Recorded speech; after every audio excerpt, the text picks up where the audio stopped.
Convict leasing was slavery's replacement. It has been described as worse than slavery, and in every respect it really was.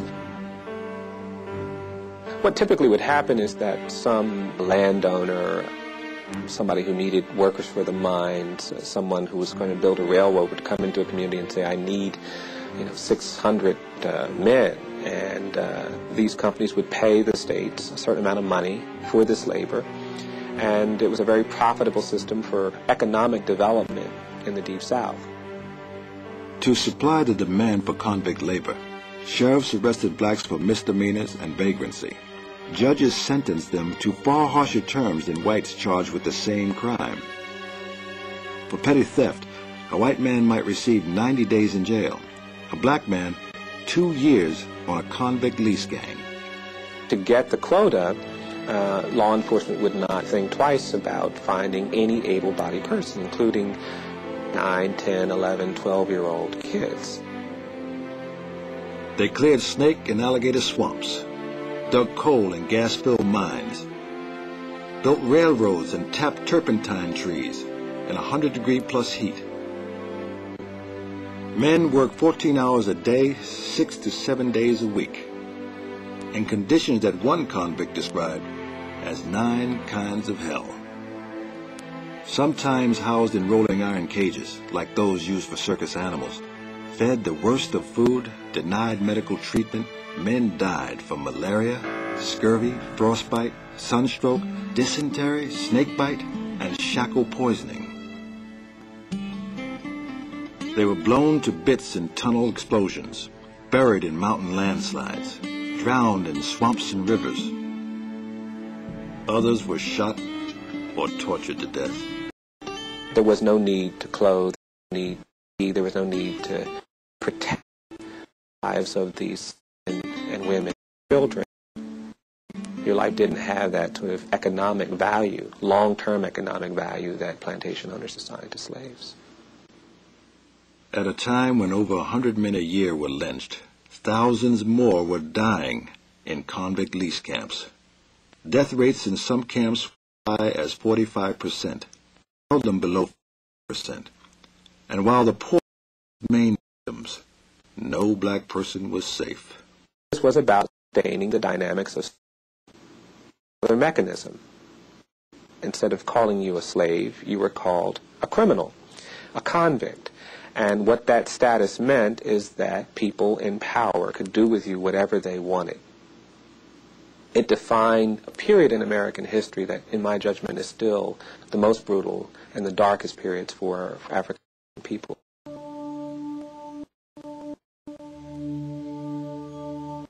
John Dollard, a psychologist and student of the South, observed, every Negro knows he is under the sentence of death.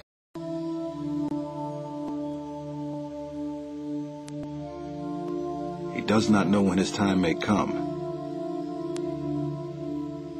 It may never come, but it also any time. Violence is really essential to this whole system of segregation.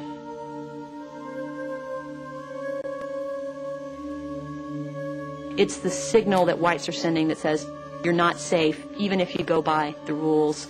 You're never safe. Even your body isn't your own space. We can take everything, and we can dominate everything. Oh, freedom. Oh, freedom. Oh, freedom. You cannot confront something as horrific as Jim Crow, something as traumatizing as lynching, without some broader vision, without some transcendental vision. And the church gave people that vision, and the music in the church allowed that vision to find expression. You know, you get so beat down without any hope at all that someone's going to protect you, that's going to save you. And music obviously became a way to signal to yourself that you are still a human being, even if you're being treated as something less than human. And to signal to others that you cannot take away the core of this creative, living, breathing spirit. And go home to my Lord and be free.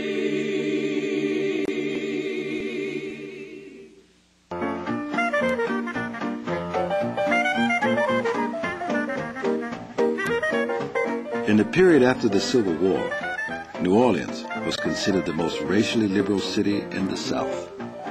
In the period of Reconstruction, New Orleans basically chartered freedom for black people here. Liberty, enfranchisement, interracial marriage, public education, improved literacy, to some extent economic opportunity had all been made available to them. You had integration, not only race integration, but integration by class. Well-to-do whites living in close proximity to poor whites. Working class blacks living in close proximity to blacks and whites who were better off than they was.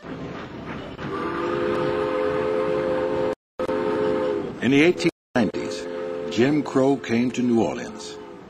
Public transportation was legally segregated. Omar Plessy, a Creole of color, challenged the law, all the way to the United States Supreme Court. Plessy was not an accident. There were activists in New Orleans who were very determined to challenge Jim Crow laws in that city. And when they passed the Railway Separation Act and required that black people sit in the back of railway cars, there were people who thought that this was illegal and immoral, and they sought out to challenge it. He was purposely chosen to be a plaintiff in the case because he looked white. And he had been mistakenly seated in the white section of the train. The whole argument was that until he identified himself as black, there was no problem. Only when he told them that he was colored was the problems, and he was told either he sat in a section reserved for color or he had to leave the train. Plessy, like Rosa Parks, was in the first-class car of that railway to challenge this law.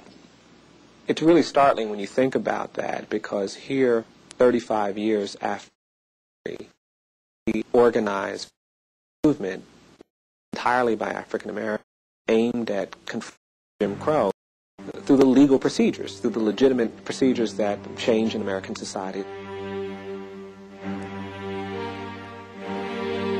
In 1896, the court, in a landmark case known as Plessy versus Ferguson, sanctioned segregation as long as the separate facilities were equal. Plessy was an extraordinarily significant case. It legalized Jim Crow. It legalized separate but equal. This was the court that spoke not just for the South, but for the whole of the United States. It could have been an opportunity for America to move up the timeline for racial reform and civil rights in this country. Instead, it was a terrific setback. What Plessy basically says is that whatever the state is doing, the federal government is not going to get involved. They're going to let the state legislate segregation if they want to. 2 years later, the court allowed states to legally disqualify blacks from voting. In Louisiana alone, the black vote dropped from 130,000 to 5,000.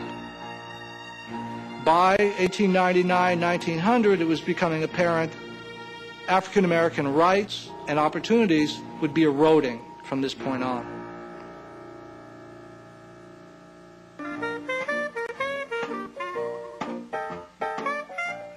As political possibilities were taken away, vehicles for self-expression became all the more in the black community. Many people who could not express themselves politically found that music was a perfect vehicle for doing something individual, a different kind of self-determination, if you will. Taking the rules of 19th century music making, which was all about reading music, and tossing them and saying, I'm going to do this music my way instead. Jazz burst forth like a trumpet sound. The kings and princes of jazz, like Sidney Bechet, Jelly Roll Morton, King Oliver, and Louis Armstrong, would pour forth wave after wave of joyous sound.